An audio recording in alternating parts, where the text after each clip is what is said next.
एक व्यक्ति जो कि झारखंड का रहने वाला था, उसको जॉब चाहिए थी, मजदूरी करता बेचारा, और लॉकडाउन के बाद मजदूरी कहीं कर नहीं पा रहा, नौकरी मिल नहीं रही है। इसका एक साथी वो केरल में जॉब करता था, वहां मजदूरी कर रहा है। इसने उसको एक दिन फोन पे बोला, भाई कुछ हमारे लायक काम हो तो बताओ, बड़ी आर्थिक स्थिति खराब है। उसने कहा यहाँ काम मिल जाता है आसानी से, आ जाओ। ये ट्रेन पकड़ के पहुंच गया, वहां पहुंचा और इसको 800 रुपए दिहाड़ी का काम मिल गया। दिहाड़ी मजदूर था, 800 रुपए दिहाड़ी, 30 दिन के हिसाब से जोड़ लो कितने बन गए भाई, तो 24,000 रुपए पर मंथ ये दिहाड़ी मजदूर कमा ले रहा है। Meaning clear? अब आप बताओ, ये जितना कमा रहा है ये पैसा अपने घर देने हर महीने जाता होगा? हर महीने घर जाएगा ये 15 दिन बाद, फिर तो ये साल भर में मान के चलो लगभग एक आध बार घर जाता है, त्योहार पे, घर में कोई फंक्शन ऐसे कुछ है ना, क्योंकि जाने आने का खर्च भी तो होता है। तो ये साल भर में एक बार जाएगा और तब तक के लिए पैसे को इकट्ठा करता रहेगा। किसी ने इसको सलाह दी कि बैंक में अकाउंट खुलवा लो और यहीं पे जमा कर देना अपने बैंक में, उधर वो अपना घर परिवार में जो भी लोग हैं उनका भी एक अकाउंट खुलवा लो, वो वहां पैसा निकाल लेंगे। बोलो सही सरल तरीका। परिवार का जो गांव में परिवार रहता तो उन्होंने जाके कोशिश करी बैंक में, निश्चित रूप से पब्लिक सेक्टर बैंक में गए होंगे, सही है, वहां गए पीएनबी, आईसीआईसी, पीएनबी, एसबीआई, किसी बैंक में, उन्होंने तरह तरह के इतने डॉक्यूमेंट मांग लिए, ये फॉर्म भरो, ये करो।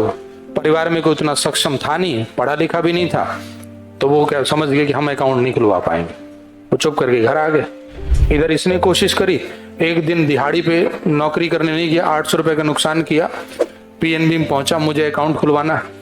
उन्होंने कहा आधार कार्ड लाओ, इसने आधार कार्ड दिखाया, उस पर एड्रेस झारखंड का था।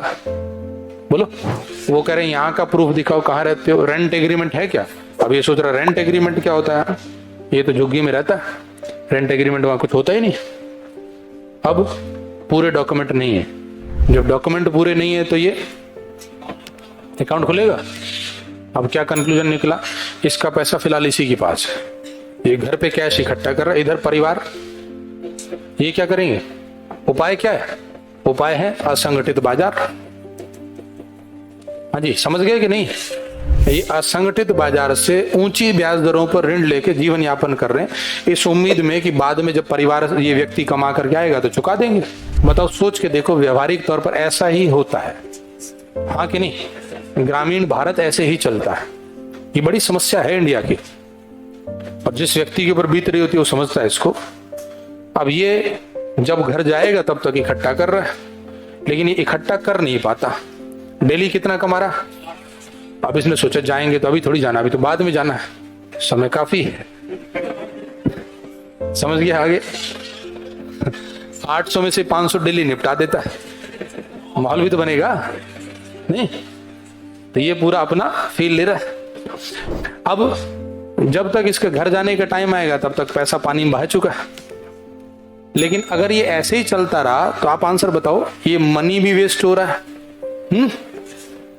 परिवार भी डिपेंड है किस पर? इकोनॉमी में असंगठित बाजार की भूमिका बढ़ रही है ना, और इधर ये संसाधन स्थिर है। क्या है संसाधन? ये संसाधन गतिशील हो सकते थे अगर बैंक में अकाउंट खुल जाता तो, सही है? तो इसका उपाय क्या करें? बैंक में अकाउंट खुलवाओ। तो बैंक में तो अकाउंट खुल नहीं रहा, बड़ी टिपिकल प्रोसेस थी, तो उपाय आया पेमेंट बैंक। अब ये व्यक्ति पेमेंट बैंक में अकाउंट खुलवा सकता है, क्योंकि पेमेंट बैंक बहुत सरल प्रक्रिया है। तो बेसिकली पेमेंट बैंक में अकाउंट खुलेगा कैसे? कुछ नहीं करना, इसकी ऐप है Paytm payment bank, Airtel payment bank. किसी ब्रांच में जाना नहीं, किसी से मिलना नहीं, वहीं बैठे बैठे ऐप में आधार कार्ड डाउनलोड अपलोड कर दो, फोटो उसमें कैमरे में केवाईसी हो जाएगा, ऑनलाइन केवाईसी, समझ रहे होंगे आप?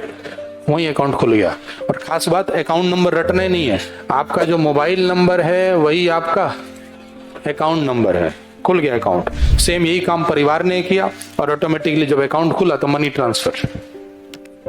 आंसर क्या निकला? पेमेंट बैंक का सबसे इंपॉर्टेंट पर्पज, जिस वजह से ये अकाउंट खोले, ये बैंक खोलेगा इंडिया में, वो है प्रवासी श्रमिकों को धन हस्तांतरण की सुविधा प्रदान करना। कुछ समझ आया? और इंडिया में आप कितना समझते होंगे इस बात को कि प्रवासी श्रमिक कितने हैं? माइग्रेशन है कि नहीं? जो गरीब राज्य हैं या जहां भी ग्रामीण क्षेत्र में रोजगार के अवसर कम हैं, वहां से लोग माइग्रेट होकर के किसी दूसरे शहर या स्थान पर चले जाते हैं। लेकिन अगर वो अपना मनी हस्तांतरित ना कर पाए तो आप समझ लोगे क्या हो रहा है। परिवार भी पीड़ित है, ये व्यक्ति भी, ये चाहे पैसा जहां खर्च कर रहा हो लेकिन उससे आउटपुट कुछ नहीं आ रहा। बताओ, मनी अनुत्पादक कार्यों में खर्च हो रहा है। सहमत है सब? तो अब क्या कर सकते हैं हम, जरा ध्यान देना, जवाब बताना मुझे, फिर बाद में लिखाऊंगा मैं आपको। पेमेंट बैंक की सहायता से प्रवासी श्रमिकों को धन हस्तांतरण करने की सुविधा मिल जाएगी। अगर ऐसा होगा तो स्थिर संसाधनों की गतिशीलता इकोनॉमी की ग्रोथ के लिए जरूरी, हम पढ़ चुके हैं।